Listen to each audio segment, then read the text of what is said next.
So we have a question about ecoFinish, and they're really looking for a lab that would test for the thickness of the ecoFinish and how many layers there are to it. And I know that we don't have an answer for that, but I'll give you the synopsis, and if you have some observations, perhaps that would be helpful. Okay. So I'm emailing from Australia regarding my parents' pool. It was a new concrete build. We've had an issue with the installation of the ecoFinish. It started bubbling less than 2 years in, and now it's peeling. The bubbling is now all over the pool, which we assume will eventually peel as well. The pool builder is trying to say it's not him and that it's something, excuse me, with chemicals. We all know that ecoFinish is a chemical-proof product, and we hardly use chemicals as we use the EnviroSwim system, which means we don't need many chemicals. So in your opinion, any ideas as to bubbling or flaking or peeling, and would it be important to know the thickness of the lining or the number of layers? Okay. So I'll give you my opinion without knowing facts about your particular case. I'll give you some observations based on what I'm hearing. Let's first talk about how it's installed. This was a new build.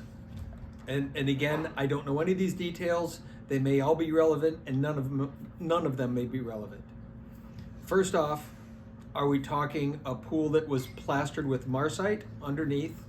Don't know, but I'm assuming the shell was shot. There's a or hand packed, or however it was built. There was a plaster finish put over it that creates the watertight seal in the shell itself, and then ecoFinish applied over that.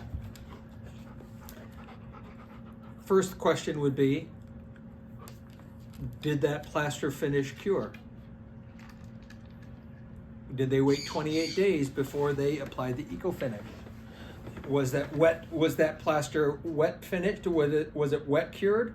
Or did somebody just plaster it and leave it drying in the sun for 28 days? Because understand, you need 28 days to hydrate the liquid, the fluid out of the plaster finish itself as a good starting point. If not, there's all kinds of potential issues with the ecoFinish not being able to stand up to a surface that hasn't cured. So let's make an assumption first. I'm going to go all over the place here and try to wrap this up as quick as possible. But let's assume that the builder waited 28 days, cured it pretty well, and then the next step is ecoFinish. So here's what has to happen. The surface needs to be acid washed, and acid washed hard, because a new plaster has a lot of cream on it. That cream has to be taken off. That surface really needs to be like a 60 to 80 grit sandpaper. It needs to be rough. Once you have that rough finish, after it's been acid washed, you have to neutralize the surface, TSP or something that's going to be used to neutralize the acid in the surface. Dried, thoroughly dried. The first layer of epoxy that goes on is a mixture of acetone and epoxy. The purpose for that is you want the epoxy and the acetone to meld right into that surface. You want it to soak in. And by doing a 50-50 mix, that really thins out the epoxy and lets the epoxy literally wrap itself around all of that rough surface of the pool. And now we're taking the epoxy and bedding it right into the plaster finish. Once that's done, you roll a second layer, 100% epoxy on. So now you have concrete epoxy that was mixed with acetone. The acetone burns off, and you have epoxy wrapped tight into the concrete. Then you have another layer of epoxy that melds into that. And while that's setting up, you shoot the first layer of ecoFinish into it. And that's the flocking coat. And what that does is that now impregnates the first layer of ecoFinish into the epoxy, which is into the concrete, and you get a nice solid finish. After that, you do layer number 2 and layer number 3. As long as the surface is consistently You don't have lights and darks and it's fairly consistent. Likely there's enough material there. I don't think that whether the surface is thin or thick would have any relevance to it bubbling. So I don't think needing to know the thickness and how many layers are on, I don't think that that's relevant or really matters in this particular case. Maybe it does. I'm not thinking of something, maybe, I don't know. But to me, that's probably not the concern. The concern is going to be what happened under the finish. The finish itself, once applied, if it's bubbling, something else happened. Either there was too much moisture in the shell, there was some other chemical in the shell. I've certainly seen in a fiberglass pool, if you ever empty a fiberglass pool and then hit it with some heat, like from an ecoFinish gun, you'll get bubbling because you get a chemical reaction happening inside the surface. There's always possibility that that was an issue.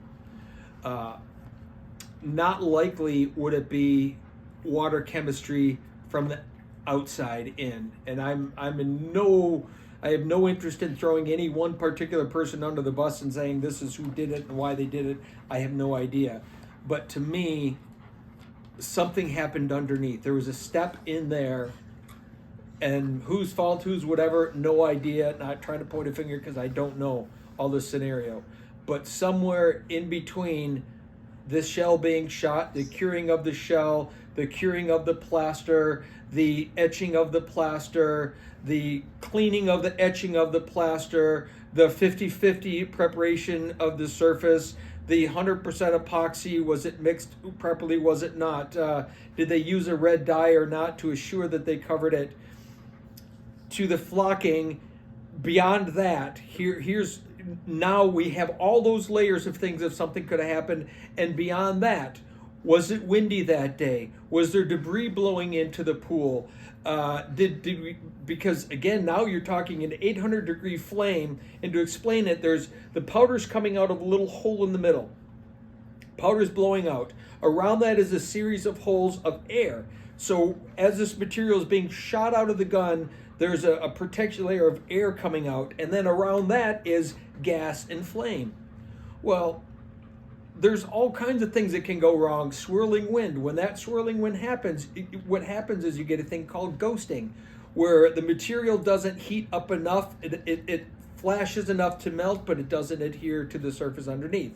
There's a potential problem there that I guess could show up as a flake. It wouldn't show up as a bubble, but it might show up as flaking in the following years or things in time going on. So there's all of that. That's a whole nother layer of the installation that could have been based on the environment, based on all of that. So I'm literally throwing all kinds of ideas. You have to be able to piece together what you know and what you don't know. I can't do that for you, but I can see there being 12 possible steps in here. Here, let's go another step deeper, another step further. Were there additives put into the concrete when the shell was shot? Were there additives put into the plaster finish? Because I can tell you, you do not want to have any plasticizers or any additives or anything that makes it easier to apply that plaster finish.